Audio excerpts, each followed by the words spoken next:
Joe, it's a long way from Sydney to Perth and now to London, but you've arrived here in the UK and ready to make your debut this weekend. Yeah, it's really exciting. It was a long flight, 17 hours for the boys, so everyone's keen to rip in, get on the field.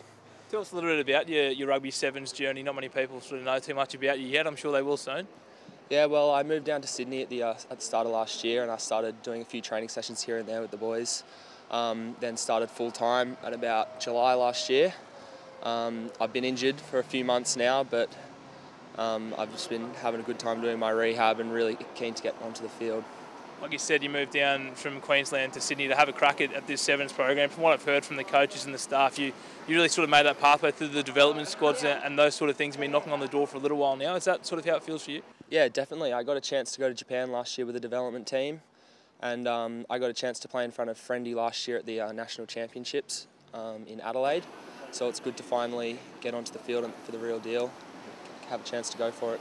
New coach as well after Friendy's left and now Tim Walsh has come in. How did he sort of break the news to you that you'd be representing your country over here in Europe? Oh, it was pretty simple. He asked me into his office and gave me the good news. I was pretty happy, as you could guess.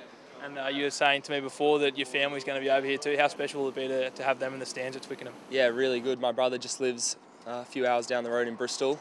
Lucky enough that Mum and Dad were going to be over there visiting him, so they're all going to be in Twickenham watching, which makes it extra special. It was nearly a 24-hour travel routine to get over here, like I said before, through Perth, and then on that dream lighter here to London.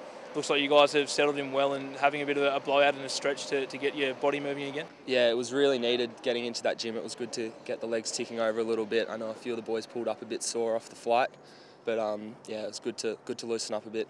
And how about where you're staying right next to Stamford Bridge here in Chelsea? It's a pretty exciting place to be. Yeah, it's really good. It was cool to see the stadium from where we're eating our lunch. I mean, I used to support Arsenal, so I can't get too excited, but still an amazing experience. And how do you think you'll feel in a few days' time running out into Twickenham wearing your first gold jersey? Well, it's hard to say. I guess you don't know until you're there. I'm just hoping I'm just going to stay excited and stay happy and stay hungry.